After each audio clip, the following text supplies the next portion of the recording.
Good morning, students. Today we are going to do revision of chapter number 5th, that is understanding elementary steps. In this chapter, what we have studied till now, we have studied how to measure length of a given line segment, what is perpendicular, bisector, quadrilateral, polygons, and we have seen the revolution. We have seen what clock motions like that. We have also seen angles, acute angle, right angles, straight angle, reflex angle, complete angle. So today we are moving first topic. We will see measuring of length. How? First topic is measuring of length of a line segment.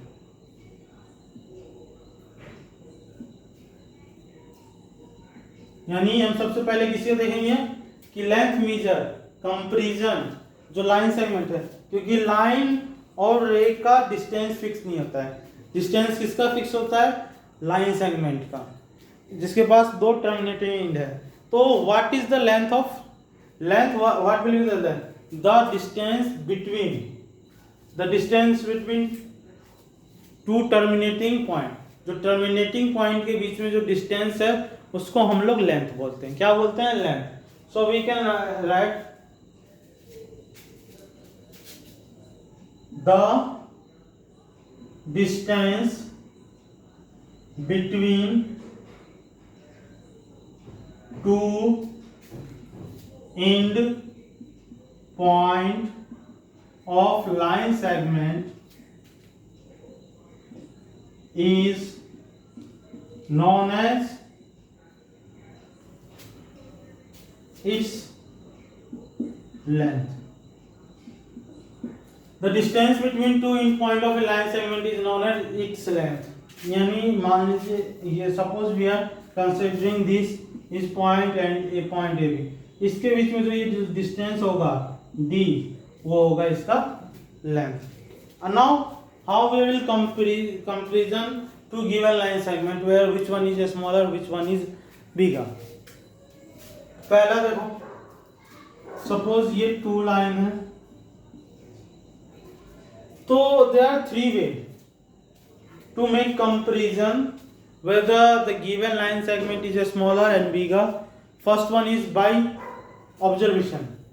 हम observe करके बताएंगे कि कौन सा line segment छोटा है, कौन सा बिगर है. यानी कौन सा line segment, which line segment will be bigger and which line segment will be small. जैसे कि ये लाइन सेगमेंट ए बी हो गया, दूसरा हम ले लेते हैं सी डी. तो हम यहाँ पे अपने आप by observing we can say that the C D line segment is bigger than A B. ये हो गया, यस या no. Next method is by using trace paper.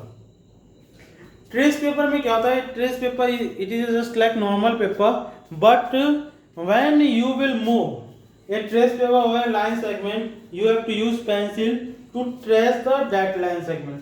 हम क्या करेंगे, जैसे ये लाइन सेगमेंट है यूजिंग करेंगे, इसके ऊपर हम ट्रेस पेपर रखेंगे. क्या रखेंगे? ट्रेस पेपर रखेंगे, और उसके बाद इसके ऊपर हम पेंसिल से रन करेंगे. उसके बाद क्या करेंगे, वहां पे हमें डिस्टेंस मालूम चलेगा by knowing that we will say which line segment is smaller and ये. उसका नेक्स्ट क्या है? Last one, and that is important way to measure the length of line segment, that is by using, यानी third one is, first क्या है? By observation. Second one is use of trace paper, and third one is using divider and ruler. किसका use करके? Using divider and ruler. हम divider और ruler use करके हम लोग क्या करेंगे? डिस्टेंस मेजर करेंगे. क्या करेंगे कि डिवाइडर से हम पहले क्या करेंगे, ये डिस्टेंस मेजर करेंगे डिवाइडर में, फिर उससे हम क्या करेंगे, रूलर यूज करके हम उसके ऊपर हम मेजर करेंगे कि हमारा लेंथ कितना इस लाइन सेगमेंट का, इस लाइन सेगमेंट का, और उसके बेसिस पे हम लोग क्या करेंगे कि which line segment is.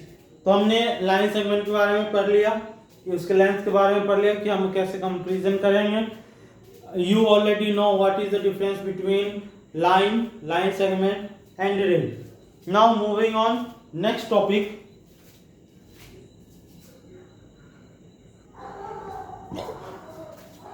The next topic we are discussing revolution of clock. जैसे in a clock there are three hands. First one is hour, second one is minute, and third one is second. So whenever the needle of clock moves, it makes an angle. क्या होता है, when hand of a clock moves from one position to another position, it makes an angle. It makes an angle. अब जैसे when it completes one rotation, it means that it covers total angle, that is 360. Means 360, and 1/4 revolution equals to 90 degree. Change in degree will be how much? Here revolution, I am writing revolution. Change in degree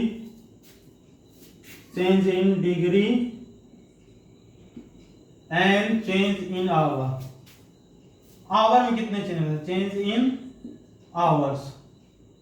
यानी जब हम half revolution, यानी hour hand अगर half revolution move कर रहा है तो कितने आवर, हम मेनली किसका बात कर रहे हैं यहाँ पे? आवर हैंड का बात कर रहे हैं। We are discussing about hour hand. जब 1/4 रिवोल्यूशन करेगा तो कितने एंगल मूव होंगे? ये होगा 90 डिग्री, और टाइम कितने चेंज होंगे? 3 आवर्स। कितना चेंज होगा? Time 3 hours. जब हाफ रिवोल्यूशन होगा, हाफ रिवोल्यूशन होगा तो 180 डिग्री चेंजेस होंगे। कितने डिग्री चेंजेस होंगे? 180 डिग्री। और आवर में चेंज कितने होंगे? 6 आवर। कितने आवर? 6 आवर। जब 3/4 रिवोल्यूशन होगा, 3/4 रिवोल्यूशन में होगा एंगल 270। कितने होंगे? कितने हो जाएंगे? 270, और डिस्टेंस में आएगा, टाइम में आएगा 9 आवर चेंज। कितने का आएगा चेंज? 9 आवर का। नेक्स्ट देख रहे हैं हम 1 कंप्लीट रिवोल्यूशन। 1 रिवोल्यूशन में कितना आ जाएगा? 360 डिग्री। कितना डिग्री? 360 डिग्री। और आवर डिफरेंस कितने आएंगे? 12 आवर। यानी जहां से स्टार्ट करेगा they will reach at that point only. तो यहाँ पे one thing you remember, whenever 1 hour and change 1 hour means how much change in degree? 30 degree. कितना चेंज होगा? 30 डिग्री चेंज होगा। ये बात का याद रखना। Now we will see also direction.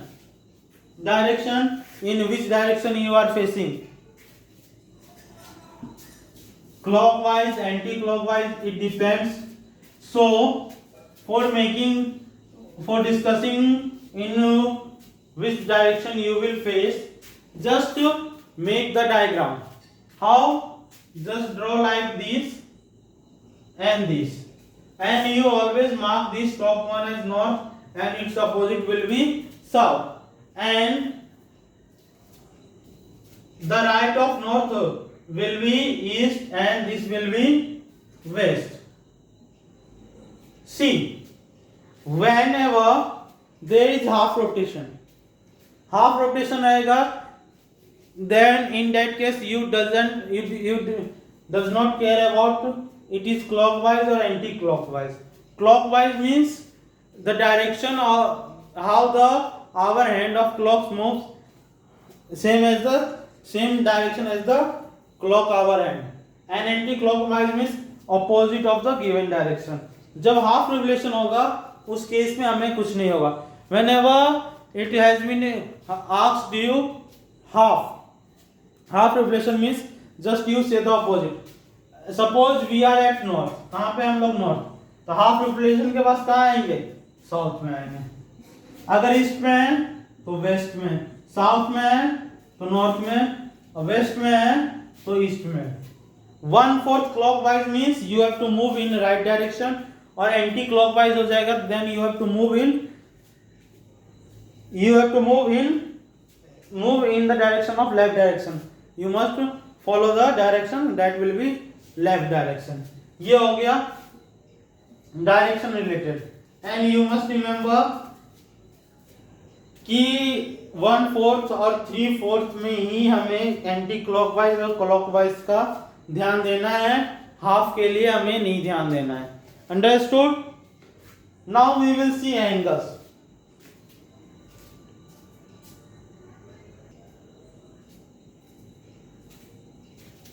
Now we will discuss about angles. How angle is formed? When two non-collinear ray meets at one point. Angles. हमारा ये रे है, एक ये रे लेते हैं और ये रे लेते हैं। इसका जो टर्मिनेटिंग एंड है, अगर हम उस टर्मिनेटिंग एंड को हम ज्वाइन कर देते,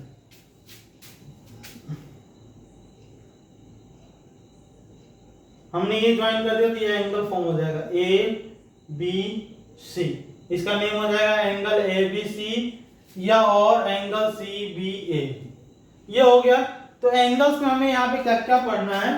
इन angles what we have to study, acute angle, then right angle, obtuse angle,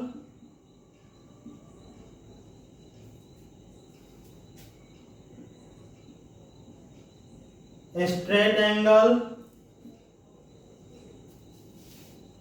reflex angle, and last one is complete angle. There are total 6 types of angle: acute angle, right angle, obtuse angle, straight angle, reflex angle, and complete angle. Now, what is the acute angle? When the value of angle lies in between 0 and 90, जब कोई भी angle का value 0 और 90 degree के बीच में lies करे, किसके बीच में, 0 और 90 degree, when values lies in between 0 and 90 degree, किसके बीच में, 0 और 90 डिग्री के बीच में। राइट एंगल क्या होगा, whose value is exact 90 degree.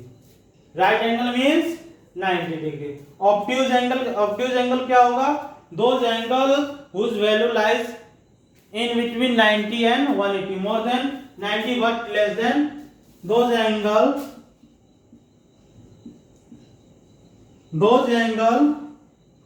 whose value lies in between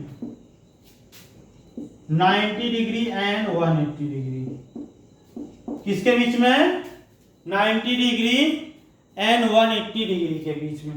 ये हो गया। नेक्स्ट हमारा क्या है, स्ट्रेट एंगल। स्ट्रेट एंगल का क्या होगा, एग्जैक्ट वैल्यू दैट इज 180, ये हो गया 180। Reflex angle, those angle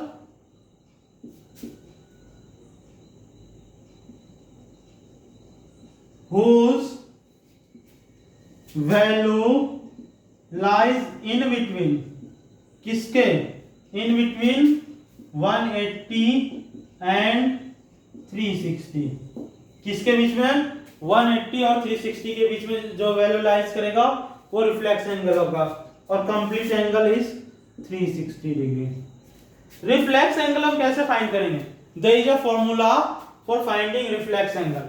reflex angle का फॉर्मूला है reflex angle equals to 360 minus given angle. जो गिवन एंगल है उसको 360 में से माइनस कर देंगे तो उस एंगल का वो रिफ्लेक्स एंगल हो जाएगा। क्या होगा? जो गिवन एंगल है उसका वो क्या हो जाएगा? रिफ्लेक्स एंगल हो जाएगा। Now moving to next topic, our next topic is quadrilaterals. Now we have already studied in chapter 3 polygons, that we have to also study. So first of all we will discuss polygon. What is the definition of polygon? First we will see, after that we will see quadrilateral and their properties. Now let us see polygon. A closed figure made up of line segment. एक closed figure है, वो किसका बना होना चाहिए? Line segment का। अगर वो लाइन सेगमेंट का बना हुआ है then it is a polygon. Then minimum number of side required to make a polygon is 3. Minimum number of line segment required to make a polygon is 3 and that figure will be known as triangle. जब 4 side होगा तो क्या होगा? Quadrilateral होगा, 5 होगा pentagon होगा, 6 होगा hexagon होगा, 7 होगा वो क्या होगा? हेप्टागन, 8 होगा octagon, in this manner. Now next term comes regular polygon.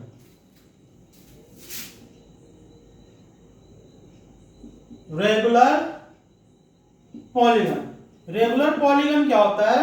Those polygon which all side length and all angle forms are equal. यानी those polygon whose all sides length are equal. क्या है? Those polygon whose all side length are equal and angle formed in between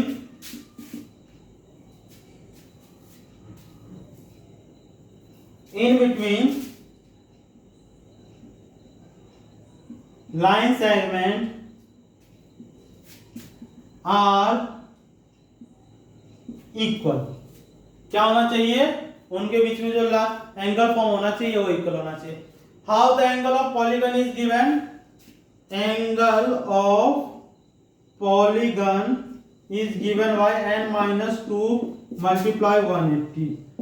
n क्या है? Number of side है, जितने भी number of side है उसको हम -2 करके 180 से मल्टीप्लाई कर देंगे तो वो क्या गिव करेगा? That will give the angle of polygon. Now we are going to discuss next topic, that is quadrilateral. हम क्या डिस्कस करेंगे? क्वाड्रिलेटरल के बारे में डिस्कस करेंगे. So let us see quadrilateral.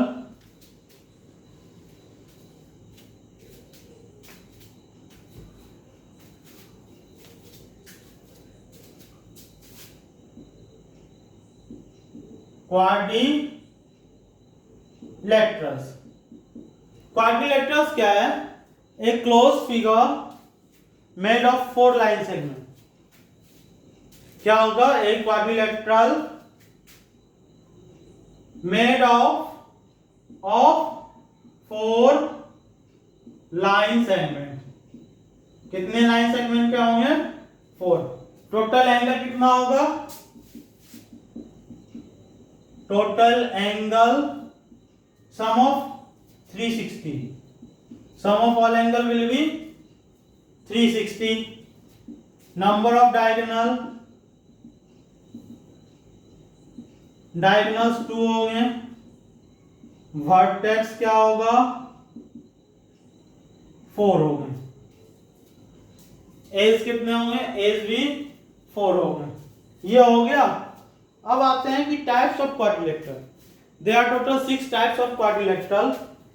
Types of quadrilaterals.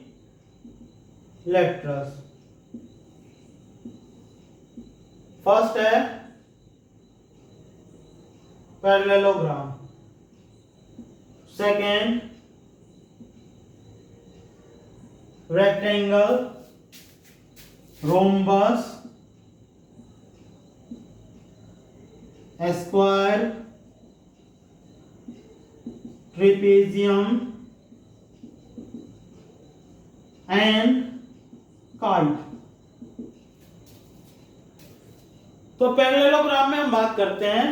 Parallelogram में क्या होता है कि अपोजिट पेयर ऑफ, पैरेललोग्राम का मैं फिगर बना देता हूं। फर्स्ट का जो अपोजिट साइड्स होंगे वो क्या होंगे, पैरेलल होंगे और इक्वल होंगे। मींस ये साइड इसका पैरेलल होगा और ये साइड इसका पैरेलल होंगे, और opposite angles will be equal. This angle will be equals to this angle will be equals to this, और ये जो एडजेसेंट एंगल है उसका सम कितना होगा, 180। ये हो गया। तो पैरेललोग्राम में क्या होगा कि opposite sides are equal and parallel, there are two pair of opposite sides which are equal and parallel each other, और sum of adjacent angle will be 180। अब हम नेक्स्ट आ जाते हैं रेक्टेंगल। रेक्टेंगल में क्या होता है, opposite sides are equal and parallel and all angles are equals to 90 degree. क्या होगा, all angles are equals to 90 degree. अब क्या होता है कि अगर पैरेललोग्राम में क्या होता है कि अगर फोर साइड्स इक्वल हो जाएंगे, अगर पैरेललोग्राम का चारों साइड्स इक्वल हो जाएंगे, then it will change into rhombus. वो क्या चीज में चेंज हो जाएंगे, रोम्बस में चेंज हो जाएंगे। किस में चेंज होंगे, रोम्बस में। इफ रोम्बस में सारे एंगल इक्वल्स टू 90 डिग्री हो जाए, क्या हो जाए, equals to 90 degree, then it will change into square. किस में चेंज हो जाएगा, स्क्वायर में। उसके नेक्स्ट क्या है, ट्रेपीजियम। ट्रेपीजियम में है only one pair of parallel side. Trapezium में क्या होता है, only one pair of parallel side. अब और दो साइड्स होते हैं non parallel. If non parallel sides are equal, अगर नॉन पैरेलल साइड्स इक्वल हो जाते हैं तो उस ट्रेपीजियम को हम लोग क्या बोलते हैं, isosceles trapezium. Next one is kite. Kite में क्या है कि एडजेसेंट साइड्स आर इक्वल। क्या है, adjacent sides are equal. Now we will discuss the face, vertex and edge of the solid figures, that is 3D figures. उसमें हम लोग mainly cube और क्यूबॉइड के बारे में डिस्कस करते हैं।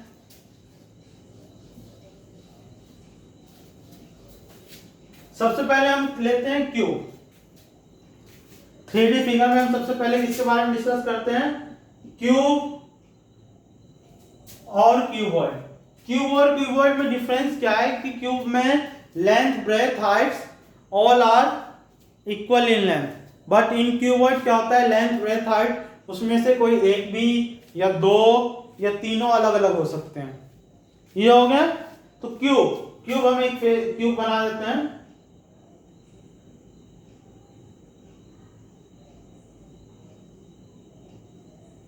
This is a cube. अब इसमें फेस कितने हैं, number of face, we will see number of face, number of vertex, number of edge. See face क्या होगा, या तो in the shape of rectangle और स्क्वायर। रेक्टेंगल किसके केस में होगा, क्यूबॉइड के केस में, और क्यूब के केस में क्या होगा, square. There are total 6 face.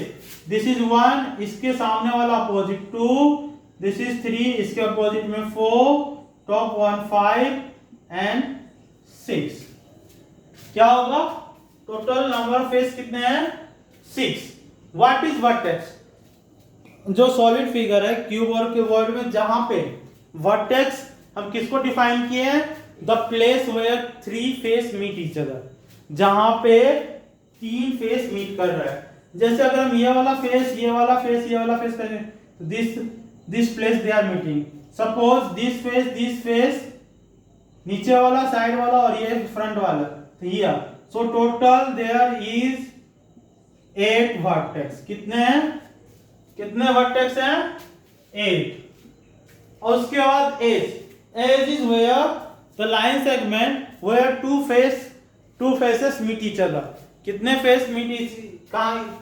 जैसे ये हो गया, इसको काउंट करेंगे 1 2 3 4 5 6 ऐसे करेंगे तो टोटल 12 एज आएंगे। कितने आएंगे? एज 12।